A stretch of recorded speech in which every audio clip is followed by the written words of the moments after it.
2 months left in the Cubs season. The push for the division is on. Jordan Burnfield, 3 players that have to step up for the Cubs to win this division. Number 1, we agree on. We'll go 1 to 3. Number 1, Kyle Tucker. Has to be Kyle Tucker. When you look at the last 28 days, Kyle Tucker has been batting under 200 at 197, a 268 slugging percentage. Now, he has been better in the last couple of days, but they need him to be the Kyle Tucker they traded for. And if he is, the Cubs can certainly win this division. When he has been at his best, it has made PCA better. It has made Seiya better. It has made this whole offense better. So if Kyle Tucker is hot down the stretch and carries this offense the way he did early in the year, Cubs are going to be in the playoffs. It has to be the Kyle Tucker that is going to get the big contract in the offseason. That's who it has to be.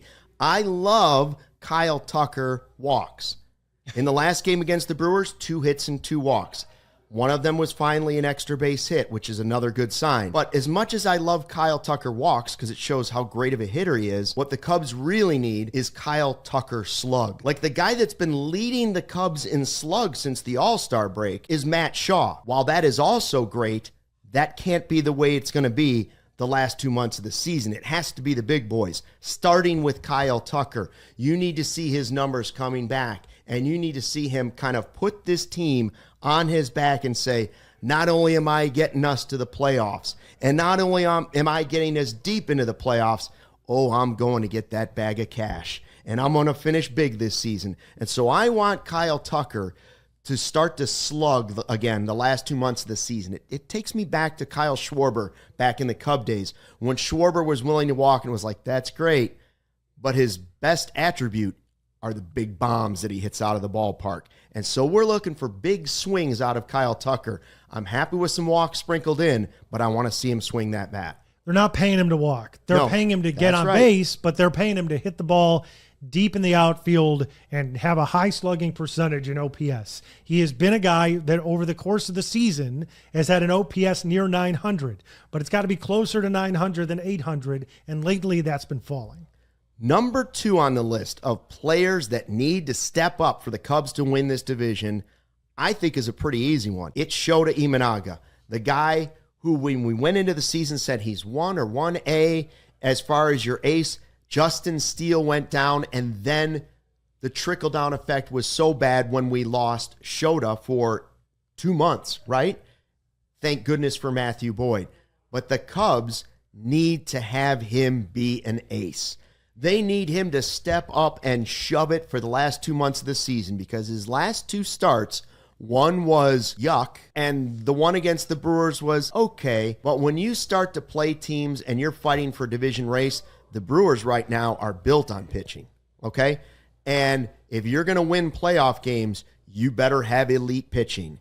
So Kyle Tucker's number 1, but Shota Imanaga is a close second place for me. He is, and over the last month, Shota Imanaga has really not been an elite starting pitcher. Now, over the last year he has been, but over the last 28 days has an ERA over 4. It's going to have to be better than that. The fact is, this Cubs team has been light on pitching all year. They went into the year kind of light on starting pitching. Now, they had bad breaks because, as you said, Steele got hurt, Tyone's been hurt, and Shota himself was out.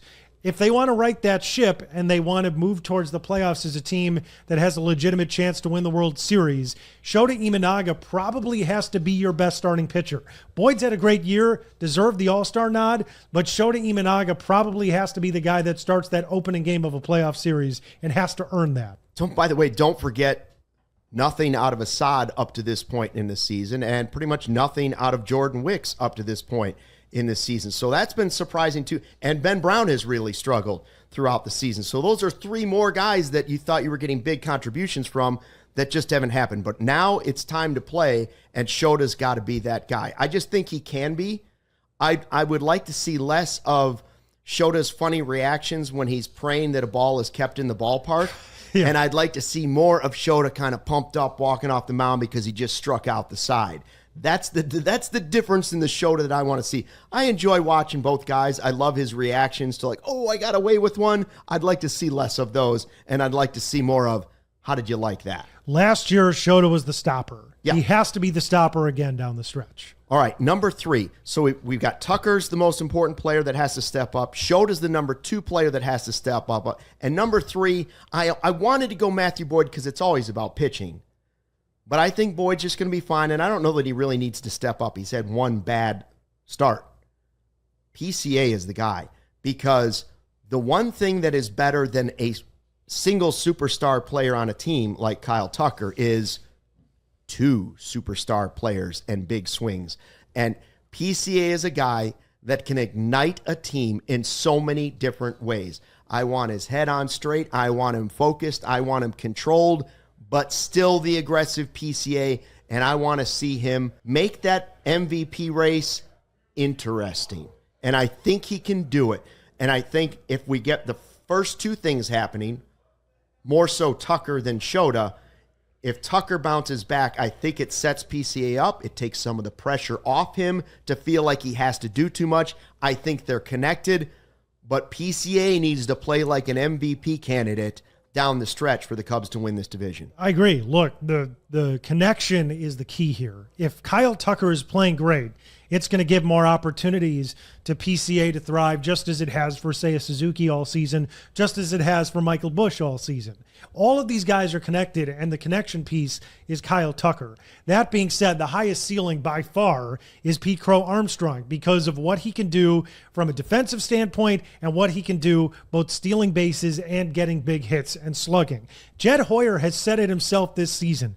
There were a lot of things they projected for PCA. 40 home run power was not one of them, and he's been pretty candid about admitting that. But the fact that the Cubs could win this division is in part because Pete Crow Armstrong went from a guy with tools that you kind of liked what he could be to a potential absolute dynamo superstar who could then finish with, a 6 or 7 WAR this year. So if that's the kind of player that they're going to get down the stretch, Cubs are going to win this division even if they don't have the better pitching. Give us the 40-40 PCA by the end of the season. Who needs to step up? Sure, everybody needs to step up, but those 3 big dogs need to bark down the stretch. Who do you think should step up for the Cubs or needs to